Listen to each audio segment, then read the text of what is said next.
iz Čačka. Građani Sjeničke opštine imaće priliku da stare električne uređaje predaju na reciklažu. Sakupljačkoj mreži SET reciklažu u Srbiji odazvala se i radnja Esidik iz tog grada. Akcija Keš za treš u organizaciji SET reciklaže uspešno se realizuje i u Sjenici. Stari uređaji se više ne odlažu svuda po gradu, pa je tako rešen i problem otpada i zaštite životne sredine, a građani uz to imaju i novčanu korist.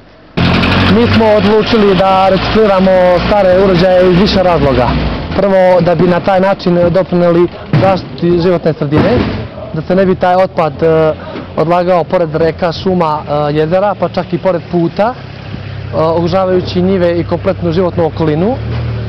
Mi već godinu dana imamo razvijenu saradnju sa građanima, zahvaljujući našim partnerima SET reciklaže, pod čijim pokroviteljstvom se odvija ova akcija Treš za keš, tako da građani dobijaju novac koji mi predajemo na reciklažu i tako ujedno čuvamo životnu okolinu. Akcija Keš za treš za kratko vreme postala je veoma prihvaćena u Sjenici, pogotovo zbog mogućnosti da na poziv predstavnici SET reciklaže dođu na njihovu kućnu adresu.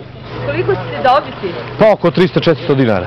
Da li ste zadovoljni? Pa bolje nego da ga bacim na nekom smeću ili pored puta kao poneki što rade. Pozvao sam, vi ste došli i ja ću da vam daje ta televizor, tako da ću verovatno dobiti neku simboličnu nagradu od 300 dinara od predstavnika koji vrše prikupljanje otpadnog materijala.